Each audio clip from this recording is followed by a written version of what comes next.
We do turn now to a story breaking overnight. Facebook's Mark Zuckerberg claims he was pressured by the White House to censor content related to COVID-19 during the pandemic. Aaron Katersky joins us now with details. Aaron, good morning. Good morning to you, Whit. For years, critics have taken aim at Facebook for silencing views that challenge the general consensus in the medical community, especially about the origin of COVID-19. Now, Facebook's founder surprisingly says they're right. This morning, Meta chief Mark Zuckerberg admitting he bowed to pressure from the Biden administration to censor content. The Facebook founder issuing a letter to the House Judiciary Committee that said senior administration officials pushed the social media platform to censor posts about COVID-19 and expressed a lot of frustration when the company resisted. Zuckerberg saying, "I believe the government pressure was wrong, and I regret that we were not more outspoken about it." Adding, "I feel strongly that we should not compromise our content standards due to pressure from any administration in either direction, and we're ready to push back if something like this happens again." President Biden was asked about misinformation online in the summer of 2021. On COVID misinformation, what's your message to platforms like Facebook? They're killing people. I mean, it really, look, the only pandemic we have is among the unvaccinated, and they're killing people. Biden later walked back the comment, insisting he wasn't attacking Facebook. Overnight, the White House responded to Zuckerberg's letter. "Our position has been clear and consistent. We believe tech companies and other private actors should take into account the effects their actions have on the American people, while making independent choices about the information they present." Zuckerberg going on to express regret for demoting content related to corruption allegations against Hunter Biden ahead of the 2020 election, alleging the FBI warned information circulating online was a Russian disinformation operation. It's since been made clear that the reporting was not Russian disinformation, and in retrospect, we shouldn't have demoted the story. Zuckerberg went on to say the company has changed its policies and processes to make sure it doesn't happen again. House Judiciary Committee Chairman Jim Jordan celebrating the letter called. I think the funniest thing was that happened under the Trump administration, the Hunter Biden shit. That's number one. Number two, in terms of like COVID restrictions, Facebook literally was too late to the game in terms of like limiting COVID misinformation. And even then didn't do a good job with limiting COVID misinformation. The reason why Zuck is doing this is because I told you this. He, alongside many other fucking tech weirdos in Silicon Valley, are going hyper right-wing.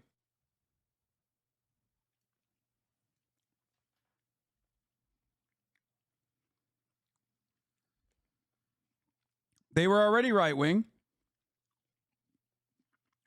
They're just even more right-wing now. They were right-wing of the libertarian flavor. Now they're right-wing of the conservative, like regular old conservative flavor. And they'll lean into the culture war shit too.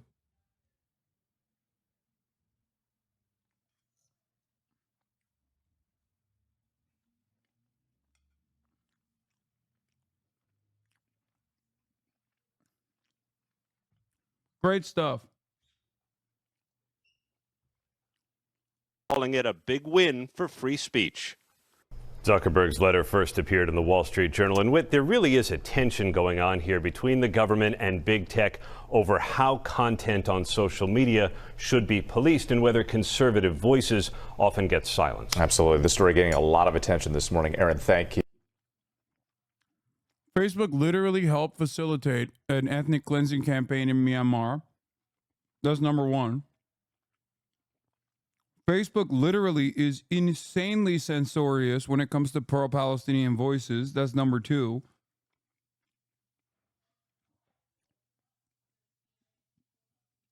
Meta has also hired a former Project 2025 staffer and Ron DeSantis' chief of staff as his director of public policy in the South. This coincides with the decline in moderation of anti-LGBTQ hate on Meta while limiting the reach of LGBTQ accounts.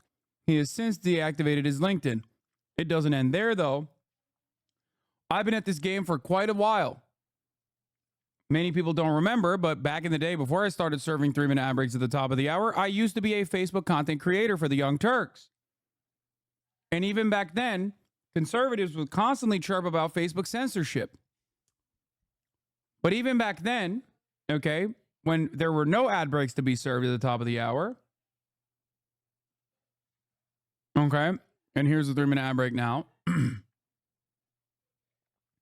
even back then, when conservatives kept crying, in my woke bay years about Facebook censorship, they literally would work with the American Enterprise Institute. They had consultants from right-wing think tanks, even back then, that were playing an active role in Facebook moderation.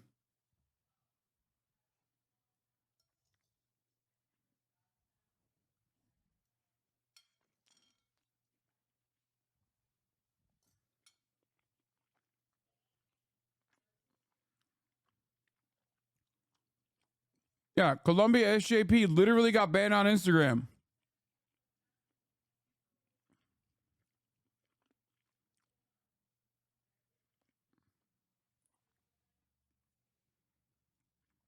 Best clip from Facebook. Thank you, Piney Tinas. Take a week off. How is it censorship if it's just enforcement of anti-hate policies? Wait, what?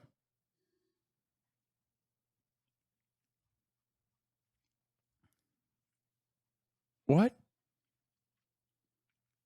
No. Republicans used to complain about like straight up Nazis being fucking censored on Facebook all the time. At a time when Facebook literally was working alongside Republicans in its moderation and absolutely was not doing that. At a time when like Ben Shapiro was like the #1 Facebook content creator on the news front.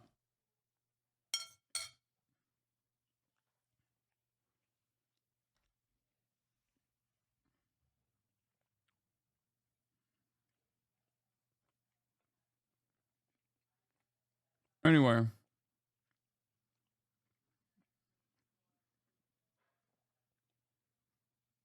How you fall for that? His name is Piney Tinas. They still won't admit what we all know. This is where the White House responds to Mark Zuckerberg's letter in which the Meta CEO says the platform censored COVID content after caving to pressure from the Biden-Harris administration. Senior White House correspondent Peter Doocy joins us live from the White House. Hey, Peter.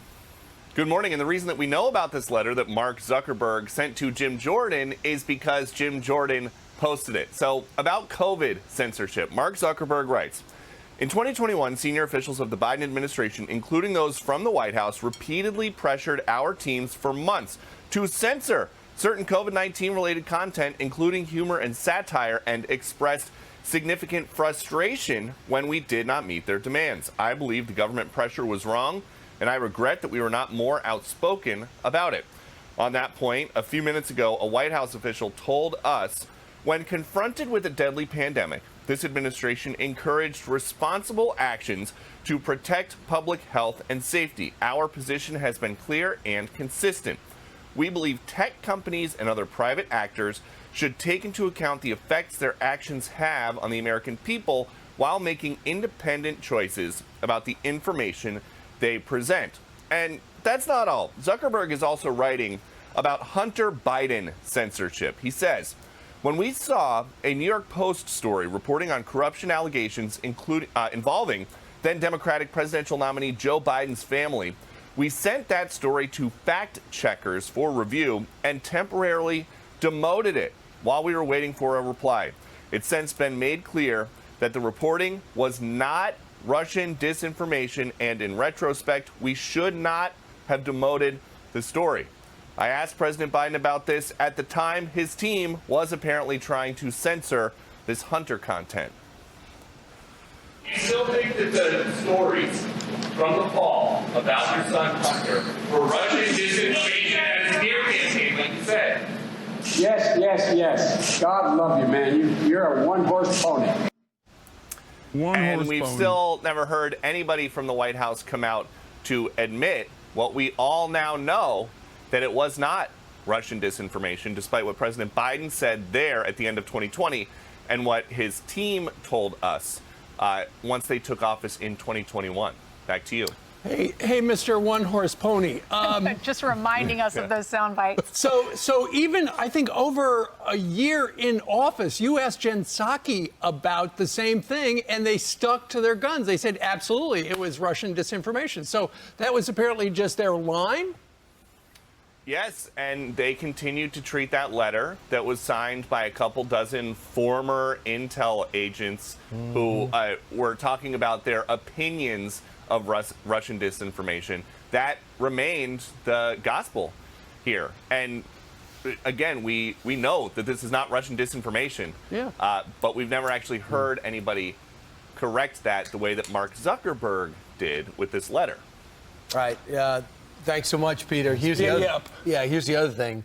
It affected the debate. Thanks, Dad. Because he was going to go down and say, what are you doing with this, the Biden family doing with these investments? And they stopped it. He goes, well, that laptop, 51 intel agents. And knowing that Joe Biden looked into the camera and knew it was his son's laptop, that just fundamentally, 100%. you know that if someone's that comfortable lying to 50 million people, what makes you think he stopped when he got the job? It affected the election, too. Remember the poll that people were asked if you 70%. knew about the laptop story, which was not being reported on any other network? Is crazy. Dude, this You didn't voted for work. Biden, and a lot of people said This didn't work. Why are they still chirping about this?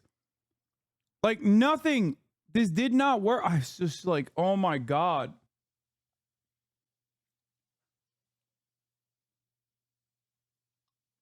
This was another like Republican born hysteria in the fucking 2016, 2020 era. Okay. And yes, right-wing influencers were dominating the entire time, and they still have. And that's why Facebook is just like lost territory. The idea that Zuckerberg is not doing enough moderation on Facebook is a laughable notion. Doing too much moderation is a laughable notion. Bros literally believe artificial intelligence over there. Facebook is actively breaking the brains of all of your older relatives, okay? In terms of like the laptop story, they didn't even actually fucking stop or censor the laptop story. He's saying they paused it. They paused the distribution of the story for like a couple days to make sure that they fact checked it. And then they allowed it to be released.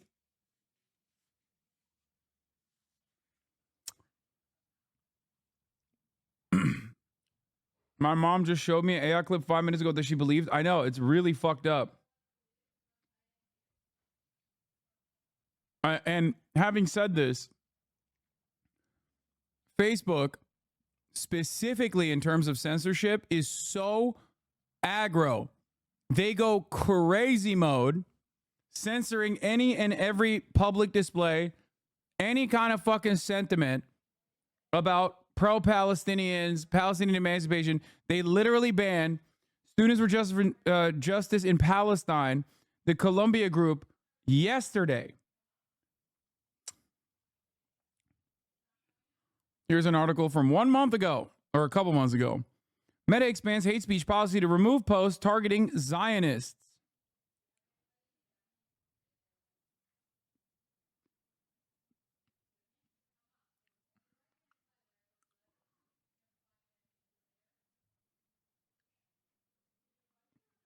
Facebook is literally worse than fucking Twitter, dude, and has been for a while. We just don't talk about it because it's only old people that are on there. no. You would think that if anybody, Trump put the FBI director there, the CIA director there. He had his director of national intelligence say, I don't know what they're talking about. This laptop is real, and no one listened to Radcliffe. I just wonder, what are we supposed to say to Zuckerberg like 3.5 years later? Like, thank you? I mean, it just seems to me that every single story or major scandal, we have to report on when people are late.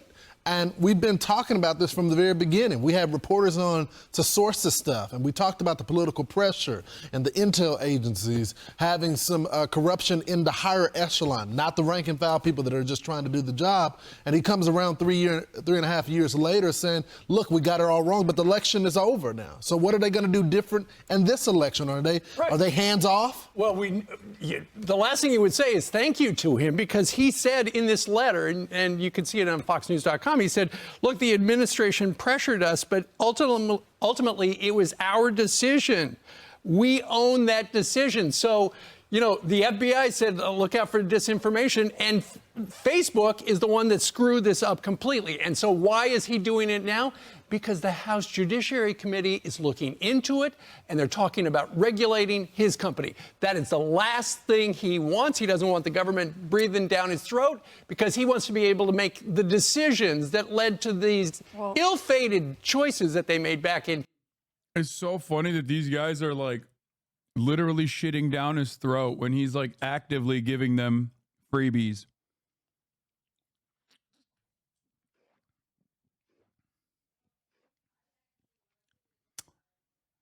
The Hunter Biden laptop story was an idiotic narrative that didn't fucking work because Hunter Biden is a fucking fail son. Hasan, can you admit to being a commie? Also, F Hamas. Can't wait for Israel to wipe out those terrorists. I'm going to unban this guy who waited 11 minutes to say those wonderful words. He's got wonderful ideas.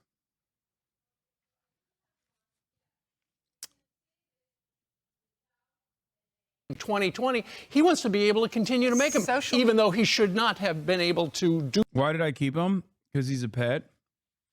Do you support Hamas? I'm a lesser evil voter. Lesser evil voting. Hamas, in comparison to the Israeli state, numbers on the board, is the lesser evil. It's not even a question. Go ahead. Argue against facts. Do that. He should have said, look, we're not, it's a jump ball here. We're just going to throw that out. Well, social media platforms, they should not be able to compromise their standards because they're being pressured by an administration, whether or not that's Republicans but they're protected by Democrats. Well, 520. Well, at the time of COVID, Facebook publicly had a stated goal, and that was to push millions of people to get the COVID. Both sides suck donkey balls, though. No, that's not true. Okay. Like the Warsaw Ghetto Uprising, the Jews that did the Warsaw Ghetto Uprising are not equally as responsible for the Holocaust as the dudes who perpetrated it, the fucking Nazis. That's a ridiculous assertion. No, that's not true.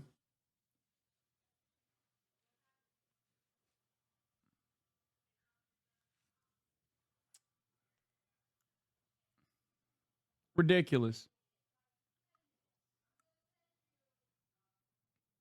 19 vaccine. Why are they pushing that message? Agendas. Why don't they just allow Lawrence to comment on Facebook, Steve to comment, anyone out there? It's a public forum to be able to comment, as long as it's not putting anyone in danger. Why be a lesser evil voter when you can condemn both sides? Irresponsible.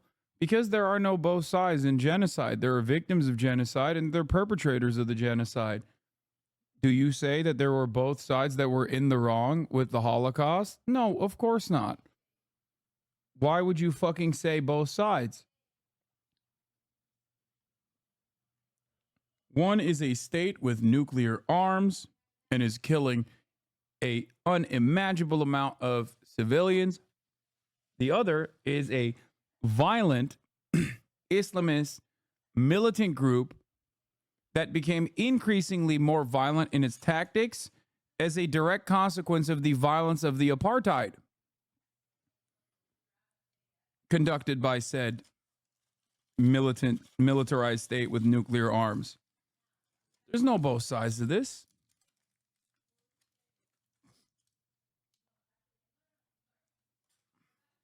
The Holocaust was a genocide, not a war. Wait, what? What the fuck? Dude, what are you talking about? Are you unfamiliar with the Second World War II? That is what was happening simultaneously. What a ridiculous statement. They are both genocides. The Holocaust was a genocide, and so is what Israel's doing to the Palestinians right now.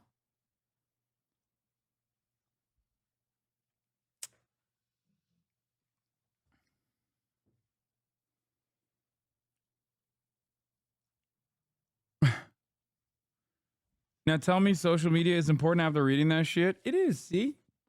He's agreeable.